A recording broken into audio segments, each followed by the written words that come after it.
이번 강의에서는 아키텍처에 대한 이야기를 해보려고 합니다. 우리가 생각하는 아키텍처가 있고, 개인이 생각하는 아키텍처가 있고, 그리고 소프트웨어 업계의 거장이 생각하는 아키텍처에 대한 이야기가 있는데, 이것들이 조금 상이합니다. 이게 무엇을 의미하는지 이번 강의에서 이야기를 해보도록 하겠습니다. 2020년에 제가 맡았던 서비스의 아키텍처가 필요하다고 해서 제가 직접 작성한 다이어그램입니다. 우리가 이제 일반적으로 알고 있는 아키텍처라고 얘기하면 이런 그림들, 복잡하거나 간단할 수도 있고 이렇게 그림들을 우리가 이야기를 하죠.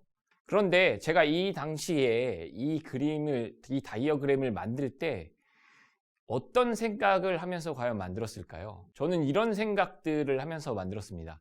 어떻게 만들어야 예쁘게 보이지? 시각적으로 예쁘게 보이고 형형색색 느낌이 좀 나게 하고 싶은데 이렇게 하려면 어떻게 해야 되지? 이걸 어떻게 그려야 우리가 기술적으로 성취를 이룰 수 있고 좀 잘난 것처럼 보일 수 있을까? 그러니까 이런 생각들을 하면서 만들었는데요. 그러니까 제가 말씀드리고 싶은 건 이런 그림은 사실 아키텍처가 아닙니다. 전혀 사실 상관이 없죠. 이러한 그림들을 본다고 하더라도 이러한 서비스가 제대로 돌아가고 있고 좋은 구조를 가지고 있고 멋지다, 쿨하다라고 알 수가 사실 전혀 없어요. 그러면 물론 가끔 그렇게 불러도 되지만 진짜 아키텍처, 우리가 지향해야 될 아키텍처는 아니라고 확신 있게 말씀을 드리고 싶습니다. 그럼 우리가 올바르게 이해해야만 하는, 우리가 마음속에 알고 있어야 하는 아키텍처는 무엇일까요? 이러한 고민을 저도 수년 동안 고민을 지속적으로 했고 개념을 계속 잡아가려고 노력을 해왔습니다. 근데 마틴 파울러의 강의를 접하게 되었고, 참고로 마틴 파울러는 소프트웨어의 거장이죠. 리팩토링이라는 책으로 굉장히 유명하시고 지금도 이제 왕성한 활동을 하고 계시죠. 영상을 보면 이분이 얘기하는 아키텍처는 그런 그림 같은 게 아니라고 분명하게 이야기를 합니다. 오히려 약간 비꼬는 듯이 이야기를 하죠. 왜냐하면 그런 아키텍처를 본다고 하더라도 앞서 말씀드린 것처럼 전혀 그 히스토리라든가 일이 올바르게 진행된다거나 우리의 구조, 실제적인 구조, 코드를 만들어 나가는 사람에 대한 이야기를 전혀 할 수가 없죠. 그럼 아키텍처는 무엇일까요? 일단 그거를 정확하게 이해하기 위해서 이 그림을 한번 보려고 합니다. 정말 다양한 업무들이 있고 우리가 해야 하는 일들이 있죠. 서비스들도 많고요.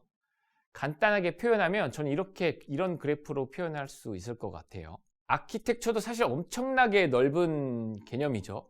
그러니까 앞서 말한 것처럼 이렇게 쉽게 이해할 수 있는 개념은 아닙니다. 간단하게 이제 그림으로 그릴 수 있는 개념이 아니라는 거죠.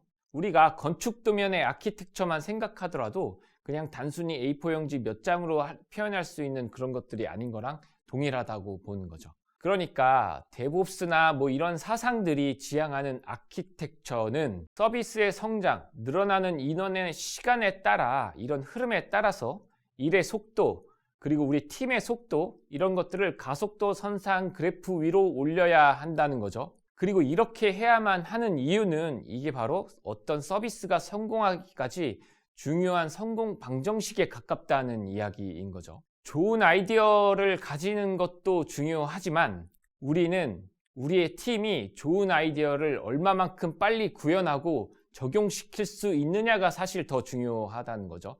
현대의 서비스 성공의 키는 지속적인 시도와 실패를 반복해서 성공에 다다른다는 거죠. 그렇기 때문에 앞에서 계속 강조했던 팀의 퍼포먼스를 이 곡선 위로 올려야 한다는 거죠. 여러분들의 서비스 그리고 팀은 어느 그래프 위에 있나요?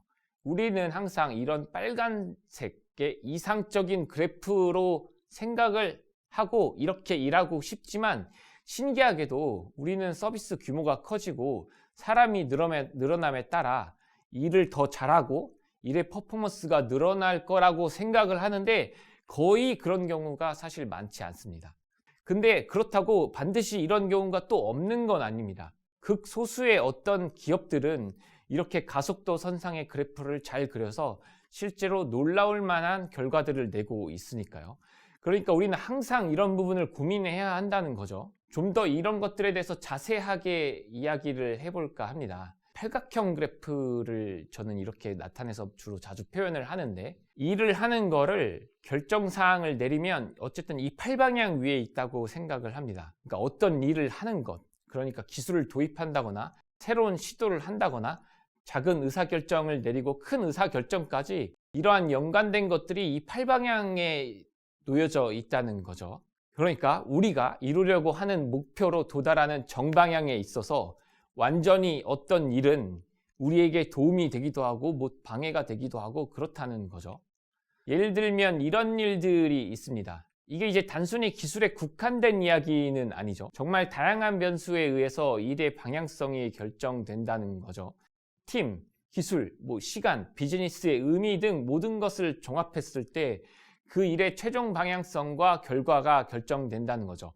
어떤 일들은 정말 방향성이 잘 맞아서 완전히 도움이 되고 내 동료들의 퍼포먼스에까지 영향이 끼치는 일들이 있고, 이 속도가 굉장히 천천히 되는 일들도 있고, 지금 전혀 도움이 안 되었지만 나중에 큰 도움이 되는 일들이 있을 수 있습니다. 우리는 보통 그런 걸 이제 투자라고 많이 이야기를 하죠. 그리고 어떻게 보면 또 전혀 의미가 없는 일들이 있어요. 이 일을 한 이유도 없고 시간만 버리는 거라고 저는 이제 표현을 하는데, 이런 일들이 있고, 반대로 천천히 조직을 망가뜨리는 일들도 있습니다. 그리고 지금 당장 플러스여서 우리가 문제를 해결했다고 생각하지만 결론적으로 결국 마이너스가 되어서 조직을 해치는 일들도 있는 거죠.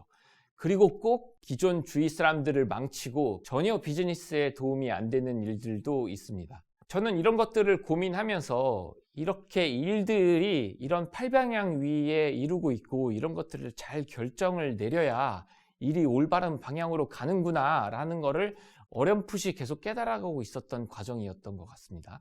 이런 것들을 기술 부채라는 걸로 저는 표현을 많이 합니다. 그러니까 이 팔각형의 일의 방향에서 부채를 만드는 일이 이 마이너스 요소를 안 만드는 가장 중요한 요소 중 한 가지라는 것을 알게 되었습니다. 지금 넘어간 어떤 일이 지금 해야 되는데 하지 않은 일들이, 잘못 선택한 일들이 계속 부채처럼 쌓이고 그거에 대한 이자까지 쌓여서 나중에는 말도 안 되는 것으로 돌아온다는 거죠. 이런 것들이 예측 불가능하다고 생각하지만 사실 충분히 예측 가능한 일입니다. 그리고 반드시 우리는 충분히 예상할 수 있어야만 합니다. 깊은 고민을 통해서 우리가 지금 하는 일들을 이자율까지 계산을 할 수 있어야 한다는 거죠. 그러면서 일정에 맞추어서 무엇을 해야만 하고 지금 당장 뭘 하고 어떻게 해야 하는지에 대해서 아주 명확하게 판단을 할 수 있어야 한다는 거죠. 저도 사실 이런 기술들, 어떠한 기술들을 잘 알고 있고 이러한 것들로 인정을 받고 있지만 제 스스로 가장 잘한다는 일이 뭐냐, 너의 가치가 가장 높은 것은 뭐냐라고 저한테 물어봤을 때 이런 팔방향에 있어서 가급적 정방향에 가까운 의사결정을 내리는 게 제가 가장 잘하는 일이라고 이야기를 하고 싶어요. 만약 100가지의 의사 선택의 결정을 한다면 크고 작은 다각도에서 고민하고 90% 이상의 결정을 올바른 결정으로 내릴 수 있는 것, 그리고 그거에 대한 확신을 가지고 있다는 거죠. 자, 올바른 아키텍처를 만드는 게 여러분 정말로 중요합니다. 그리고 이런 것들을 잘 만들어내고 전반적인 일의 방향성과 일의 속도를 높이는 것들이 아키텍처이고 좋은 아키텍처를 만들어 나가는 과정이고, 이런 것들을 잘 만들어내는 사람이 사실은 아키텍트라고 불려야 한다는 거죠. 이전 강의에서 말씀드린 것처럼 제가 지금까지 계속 이야기하는 것처럼 IT의 퍼포먼스는 진짜 중요한 부분이고 계속 지속적으로 이야기가 나오고 있습니다. 즉, 앞서 말한 가속도 선상의 올바른 방향으로 가는 것, 즉 올바른 아키텍처를 만드는 것이 지속적으로 말씀드리지만 성공의 키이기 때문인 거죠. 그리고 거기에 있어서 DevOps가 그 퍼포먼스를 늘리는 데 있어서 가장 중요한 요소 중에 하나라는 거죠. 이전 강의에서부터 지금까지 제가 반복적으로 말씀드리는 것처럼 IT 퍼포먼스는 정말로 진짜로 중요한 부분입니다. 즉, 앞서 말한 이 가속도 선상의 올바른 방향으로 가게 해야만 즉 올바른 아키텍처를 만드는 것이 성공의 키이기 때문인 거죠. 그리고 이제 그 중에서도 데브옵스가 결국에 이렇게 우리 비즈니스의 목표를 다가서기 위한 성장을 빠르게 할 수 있고 퍼포먼스를 높일 수 있는 가장 중요한 것 중에 하나라는 거죠. 그렇기 때문에 우리는 이제 데브옵스를 반드시 알아야만 하고 공부해야만 하는 것입니다. 이번 강의는 여기까지고요. 다음 강의에서 데브옵스에 대한 이야기를 하려고 합니다. 예, 감사합니다.